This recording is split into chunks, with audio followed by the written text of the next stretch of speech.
प्रणाम करै छी सब गोटे के। आई अहाँ सब संग हम आम के खटमिठी बनाबे के रेसिपी साझा कर रहल छी। खूब नीक होइ छै ई पूरी अथवा पराठा के संग में खूब नीक लगे छै खाए में। तो सबसे पहले हम आम के हाँसू से छील लेलहुँ हाँ।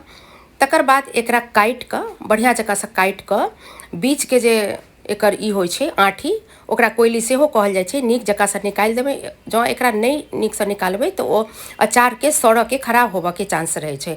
आ ओकरा छोट छोट पीस क के काटि लेबै, जेना हम काटि रहल छी। बेसी ठीक रहे छै, परसे उरसे में नीक रहत। देखियो एना क के हम पीस के काटि लेलहुँ हाँ। तकर बाद जतबा आम के मात्रा रहत, जेना कि 1 किलो आम छै तो ओइमे 1 किलो चीनी राखबै। ओना चीनी के मात्रा बेसी सेहो क सकै छै, कियाकि चीनिये के मात्रा के हिसाब से एकर रस बनत। आ 1 चम्मच नून द देबै। ओइ बर्तन के ऊपर नीचा क के 2 घंटा के लेल एकरा राखि देबै। तकर बाद 2 घंटा के बाद एहिमे से कनी पानी छोड़ि देत। तखन एहिमे कनी लाल मिरचाई के कूट, सौंफ आ मंगरैला द के आ चूल्हा पर सीम पर लगभग 1 घंटा के लेल एकरा चढ़ा देबै। आंगुर से छुप के देख लेबै। एक तार के चाशनी जखन बन जात तखन एकरा ऑफ क देबै। आ देखियो कतेक नीक जकाँ से बन गेल खटमिठी।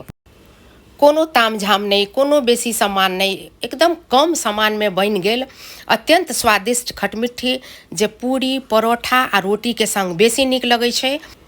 आब आम खटमिठी आ कोनो तरहक अचार बनाबऽ जोग भऽ गेल छै। अचार बहुत तरह से बनायल जाइ छै, तो अहाँ सब बना सकै छी।